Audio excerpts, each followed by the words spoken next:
बिस्मिल्लाहिर्रहमानिर्रहीम। अस्सलामुअलैकुम। Welcome back to special खाने। ना गोश्त, ना चिकन, ना सब्जी और ना ही दाल। आज हम बनाएंगे कुछ नया और ख़ास, क्योंकि आज मैं आप सबके लिए लेके आई हूँ बेसन से बनने वाली एक बहुत ही कमाल की रेसिपी।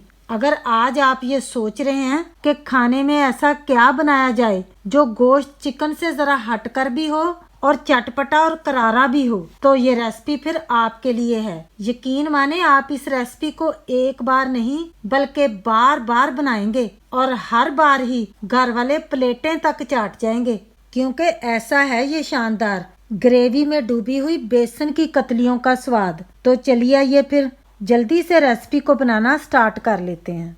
इस न्यू स्टाइल बेसन की रेसिपी को बनाने के लिए यहाँ पर मैंने एक बोल ले लिया है और अब मैं इसके अंदर शामिल कर दूंगी 1.5 कप बेसन।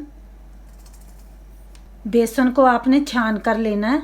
अब बेसन के अंदर कुछ हमने ड्राई मसाला जात ऐड करने हैं, जिनमें यहाँ पर मैं ऐड करूंगी 1/4 टीस्पून हल्दी, 1/2 टीस्पून से थोड़ा सा कम मैं सॉल्ट ऐड करूंगी, 1/2 टीस्पून पिसा हुआ धनिया, 1/4 टीस्पून हम रेड चिली पाउडर ऐड कर लेंगे और 1/4 टीस्पून ही हमने कसूरी मेथी ले लेनी है। मेथी को हमने हाथों से थोड़ा क्रस्ट कर लेना है और इसको हमने ऐड कर लेना है। 1/4 टीस्पून ही हमने ले लेनी है गार्लिक जिंजर की पेस्ट। 1 पिंच हम अजवाइन भी ले लेंगे, ये हाजमे के लिए बहुत अच्छी होती है। ज़ीरा पाउडर भी हमने ले लेना है 1/4 टीस्पून। अब 1 पिंच जितना हमने ना, देखें इतना सा हमने ले लेना है मीठा सोडा। मीठा सोडा ऐड करने से ये कतलियाँ फूलेंगी और नाइस इनके अंदर जाली बनेगी। 2 टीस्पून हमने कुकिंग ऑयल शामिल कर लेने हैं। अब हमने सारे इंग्रेडिएंट्स अच्छी तरह मिक्स कर लेने हैं। ये जो हमने थोड़ा सा ऑयल ऐड किया है ना, ये सारे बेसन के अंदर लग जाना चाहिए। अच्छी तरह मिक्स कर लेंगे। बस अब हमने थोड़ा थोड़ा पानी ऐड करते हुए इसका एक डो तैयार करना है। डो को गूंदने के लिए बहुत ज़्यादा पानी नहीं लगता, थोड़ा ही पानी ऐड होता है। अच्छी तरह हमने इसको ना थोड़ा सा मसल कर गूंद लेना है। 2-3 मिनट हमने मसल लिया है इसको, स्मूथ सा डो रेडी हो गया है। अब हमने हल्का सा हाथ को ना ऑयल लगा लेना है और इसको हमने ना इकट्ठा कर लेना है। देखें इसकी कंसिस्टेंसी ना इस तरह की होनी चाहिए। नॉर्मल जैसे आटा हम गूंदते हैं ना, थोड़ा सा उससे ये ना टाइट है ज़रा। बस जब इस तरह ये इकट्ठा हो जाए और स्मूथ हो जाए तो बस फिर हमने इसको थोड़ा सा इस तरह लंबा करके तो इसको 2 हिस्सों में हमने ना डिवाइड कर लेना है। अब हमने ना 2 पेड़े बना लेने हैं। कोई इसको रेस्ट देने की भी ज़रूरत नहीं है, बस इसी तरह जैसे ही हमने नीट करना है तो बस हमने इसके 2 पेड़े बना लेने हैं। तो अब बारी आती है इनको शेप देने की। तो शेप देने के लिए आप कुछ भी ले सकते हैं। इस तरह कोई डोई ले सकते हैं, कोई पेन भी ले सकते हैं ज़रा मोटा सा, या फिर मेरी तरह इस तरह कोई स्टिक भी ले सकते हैं। स्टिक को हमने थोड़ा सा ना ऑयल लगा लेना, फिर हम इस तरह एक पेड़ा ले लेंगे, उसको थोड़ा सा ना हम लंबाई के रुख इस तरह फैला लेंगे। चपटा कर लेना है हमने, बहुत ज़्यादा मोटा भी नहीं रखना, बहुत ज़्यादा पतला भी नहीं रखना, बस इस तरह रख लेना। गोल नहीं होना चाहिए, थोड़ा सा इस तरह लंबा सा होना चाहिए। तो बस फिर हमने ये जो स्टिक है ना, इसको हमने ना मिडल में रख लेना है इस तरह। तो फिर हमने इसको ना प्रेस करके जैसे कबाब बनाते हैं ना, बस इस तरह फोल्ड कर लेना है हमने डो को। ऊपर से फिर हमने मेक श्योर कर लेना कि किनारे बंद हो चुके हैं। यहाँ से किनारे मेक श्योर करने हैं, ये नहीं खुल जाने चाहिए। हमने इनको बॉईल करना है ना, तो फिर ये बॉईल करते वक्त खुल जाएंगे। तो बस ये अब रेडी है। तो बस फिर हमने इसको ना उतार लेना है। देखें अच्छा खासा इसके अंदर सुराख हो गया, बस इस तरह का ही हमने रखना है। और दूसरा पेड़ा भी ले लेना है, तो उसको भी हमने इस तरह हाथ पर फैलाकर चपटा कर लेना है। तो बस फिर हमने ये स्टिक लेनी है, इसको ना मिडल में हमने रख लेना है इस तरह, और ऊपर से हमने इसको फोल्ड कर लेना है। बहुत आसानी से ये देखें हो जाती है। जब ये किनारे सारे सील्ड हमने कर लेने हैं, हल्का सा ऑयल फिर से हाथ को लगाकर तो हम इसको भी निकाल लेंगे। ये देखें हमारा मकसद इसको ना कबाब की तरह जैसे अंदर ना इसके सुराख बनाना ही है। बस अब ये दोनों रेडी हैं, बस इतना ही काम था इनका। अब इनको बॉईल करने के लिए यहाँ पर मैंने 4 से 5 कप के करीब पानी ले लिया था और इसको मैंने ना बॉईल होने के लिए रख दिया है। यहाँ पर हमने मेक श्योर करना है कि पानी में उबाल आना चाहिए खौलते हुए पानी में हमने इनको ना बॉईल करना है। एक दफ़ा हमने अच्छी तरह इनको फिर से मेक श्योर कर लेना है कि कहीं ये खुल ना जाए बस। अब हमने इनको हाई फ्लेम पर बॉईल होने देना है। तकरीबन 5 से 6 मिनट लगेंगे इनको फुली डन होते हुए। जैसे ही हम इनको पानी के अंदर डालेंगे तो ये नीचे बैठ जाती हैं शेप दोनों ही, ये देखें। लेकिन जैसे जैसे ये बॉईल होती जाएंगी ये लाइट वेट में आती जाएंगी और ये फ्लोट होना फिर स्टार्ट हो जाएंगी, पानी के ऊपर आ जाएंगी। हम इनको ऊपर से कवर कर देंगे। अब इनको बॉईल होते हुए तकरीबन 7 मिनट हो गए हैं। माशाल्लाह से आप देख सकते हैं दोनों में से कोई भी नहीं टूटा, ना ही बिखरा है। तो अब हमने फ्लेम को ऑफ कर लेना है।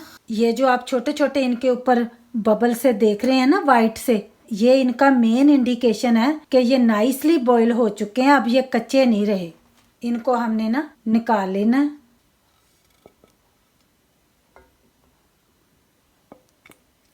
अब हमने दोनों को ना ठंडा होने के लिए रख देना है। और जिस पानी के अंदर हमने इनको बॉईल किया है ना, इसको हमने डिस्कार्ड नहीं करना। इसको हमने आगे चलकर ग्रेवी के अंदर यूज़ करना है। अब माशाल्लाह से ये दोनों ही ठंडे हो चुके हैं। अब हमने एक एक करके ना इनको काट लेना। इनको काटना है ना तो हमने इनको स्ट्रेट कट में नहीं काटना, थोड़ा सा हम एंगल में काटेंगे ताकि दिखने में ये ज़रा ज़्यादा अच्छे लगे। आधे इंच से भी कम फासला हमने रखना है, बहुत ज़्यादा हमने मोटे भी नहीं रखने। नाइफ को हमने ना इस तरह चलाना है ऊपर। देखिए माशाल्लाह इतनी आसानी से ये कट जाते हैं। देखिए माशाल्लाह सारी शेप्स कितनी प्यारी हो गई हैं, कितने परफेक्ट बने हैं ये। बस अब हमने इनको फ्राई करना है। यहाँ पर मैंने फ्राइंग पैन के अंदर 1 कप कुकिंग ऑयल ले लिया है। फ्लेम को मैंने लो से मीडियम पर ऑन कर लिया हुआ है। जब ऑयल थोड़ा सा गर्म हो जाए तो फिर हम ये शेप्स अपनी एक एक करके ना डालेंगे और इनको हमने फ्राई कर लेना है। फ्राई करने से ना ये ज़्यादा टेस्टी बन जाती हैं। जितनी फ्राइंग पैन के अंदर जगह है ना बस उतनी कतलियाँ हमने पहले डालनी है। 2 दफ़ा करके ना हम फ्राई करेंगे। 2 ही तो मिनट लगते हैं इनको फ्राई होने के लिए, ज़्यादा टाइम तो ये लेते ही नहीं है। जब एक साइड से ये गोल्डन ब्राउन हो जाए तो हमने साइडों को चेंज कर लेना है। दूसरी साइड से भी हमने सेम कलर आने तक फ्राई करना है। बहुत ज़्यादा हमने इनको जलाना भी नहीं है, डार्क कर लेंगे तो फिर इनका फ्लेवर कड़वा हो जाएगा। बस जब ये दोनों साइडें इनकी इस तरह गोल्डन हो जाएं तो हमने फिर इनको निकाल लेना है। निकाल कर तो हम प्लेट में इनको रखते जाएंगे।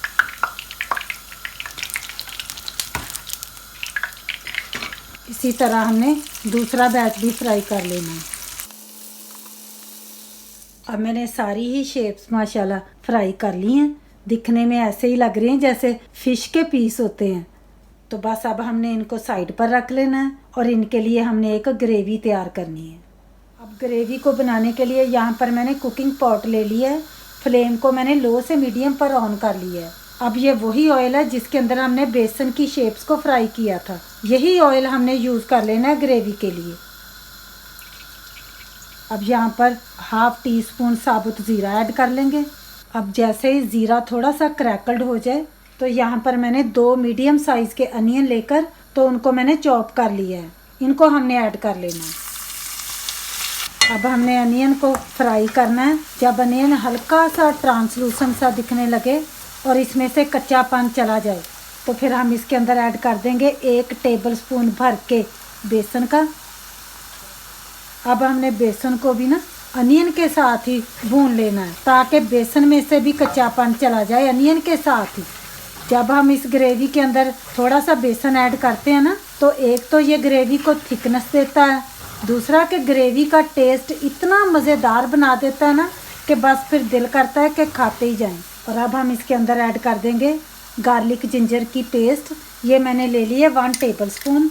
अब हमने अनियन, गार्लिक जिंजर की पेस्ट और बेसन तीनों चीज़ों को ही भूनना है। अब माशाल्लाह से देखें अच्छे तरीके से हमने भून लिया है। इस तरह का लाइट गोल्डन ब्राउन हो जाना चाहिए। तो हम इसके अंदर थोड़ा सा पानी शामिल करेंगे, तकरीबन 1/4 कप।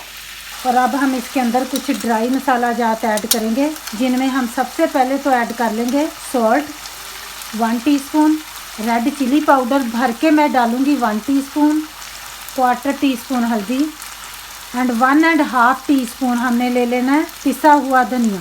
ये ज़रा ज़्यादा ही डलता है इस रेसिपी में। तो बस अब हमने फिर से मसाले को भूनना है। जितना अच्छा हम ये मसाला भूनेंगे ना, उतनी ही टेस्टी हमारी ग्रेवी तैयार होगी। ये मेरे घर की मोस्ट फेवरेट रेसिपी है। मेरे घर वाले ये फरमाइश पर कहकर बनवाते हैं मुझसे। यहाँ पर मैंने 2 हरी मिर्चें ली थी, इनको भी मैंने क्रश्ड कर लिया है। ये हमने ऐड कर लेनी है। अब भूनने के दरमियान ही यहाँ पर मैंने 2 मीडियम साइज़ के टमाटर लेकर तो मैंने उसकी पेस्ट तैयार कर ली है। उनको मैंने ग्राइंड कर लिया है। इसको हमने ऐड कर लेना है। टमाटर को हम ग्राइंड करके डालेंगे, फिर मसाला ज़्यादा स्मूथ बनता है। फ्लेम को मैंने थोड़ी देर के लिए लो पर कर लिया। फ्लेम को लो करते ही हमने ना ऐड कर देना है दही। ये मैंने 3 टेबलस्पून लिए हैं। दही को हमने अच्छे तरीके से फेंट लेना है। इसको ना लम्स फ्री कर लेना है।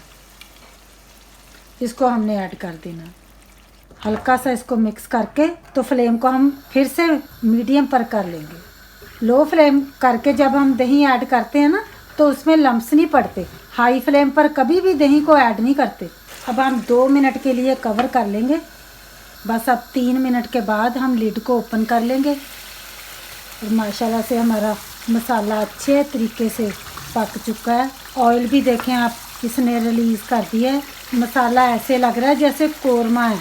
अब ये जो पानी है ना, इसको हमने ऐड कर देना है, क्योंकि बेसन का सारा असर तो इस पानी के अंदर ही है।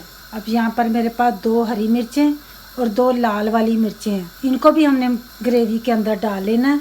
अब हमने कवर कर लेना है और हमने ग्रेवी को पकाना है थोड़ी देर के लिए। ग्रेवी को 2 से 3 मिनट पकाने के बाद माशाल्लाह से देखें ग्रेवी कितनी अच्छी लग रही है। ग्रेवी को हमने ज़रा पतला ही रखना है, ज़्यादा गाढ़ा नहीं करना हमने, क्योंकि ये जो बेसन की कतलियाँ हमने ऐड करनी है ना, वो भी इसको अब्जॉर्ब करेंगी अपने अंदर। बस इस तरह का पतला सा शोरबा होना चाहिए। तो बस जी इसी पॉइंट पर हमने ऐड कर देनी है फ्राई की हुई कतलियाँ, और साथ ही हमने ऐड कर देनी है कसूरी मेथी। ये मैंने ले लिया 1/2 टीस्पून। हाथों से इसको हमने मसल लेना है। 1/2 टीस्पून हमने गरम मसाला भी पिसा हुआ ऐड कर देना है, और साथ ही कटा हुआ थोड़ा सा हमने हरा धनिया भी ऐड कर देना है। मैंने धनिया को काट के वॉश करके रखा हुआ है। अब देखिए ना कमाल, यकीन माने इस सालन के आगे मटन चिकन भी फेल हो जाएगा। हल्का हल्का ना इनको हमने ग्रेवी के अंदर डिप करते जाना है। बहुत ज़्यादा पकाने की इनको ज़रूरत नहीं है। बस ये थोड़ी सी सॉफ्ट होनी चाहिए, लेकिन हल्की सी या क्रंची सी भी रहनी चाहिए, मुशी सी नहीं होनी चाहिए। पता तो चले ना कि हमने बेसन की कतलियाँ बनाई हैं। इनकी शेप बरकरार रहनी चाहिए। बस अब हमने थोड़ा सा टिल्ट करके हल्का सा यहाँ से ओपन रखना है। तो हमने फ्लेम को बिल्कुल दम की आंच पर कर लिया और इसको हमने 2-3 मिनट पकाना है बस। तो बस अब हमने बेसन की कतलियों को ग्रेवी के अंदर भी 2 से 3 मिनट तक पका लिया। फ्लेम को अब हमने ऑफ कर लेना है। और माशाल्लाह आप इनकी लुक चेक करें, लगता ही नहीं हमने ये बेसन से इतनी ही मज़ेदार आई कैचिंग रेसिपी बनाकर तैयार कर ली है। इतनी अच्छी खुशबू आ रही है ना, मेरा पूरा किचन महक रहा है। थोड़ा सा हम हरा धनिया इसके ऊपर और स्प्रिंकल कर देंगे। मेरा तो देख कर ना दिल खुश हो गया, और बेख्तियार अब मेरे मुंह से यही निकल रहा है कि फाबी अय्या लाई रब्बी कुमा तो कज़ीबान। मुझे उम्मीद है कि आज की ये मेरी रेसिपी आपको पसंद आएगी। अगर आपको ये मेरी आज की रेसिपी पसंद आई है, प्लीज़ शेयर कर दीजिएगा। ज़्यादा से ज़्यादा फैमिली और फ्रेंड्स के साथ दुआओं में याद रखिएगा। फिर मिलेंगे इंशाल्लाह ताला आने वाली एक मेरी बहुत ही खास रेसिपी के साथ। तब तक के लिए ढेरों दुआओं के साथ अल्लाह हाफिज।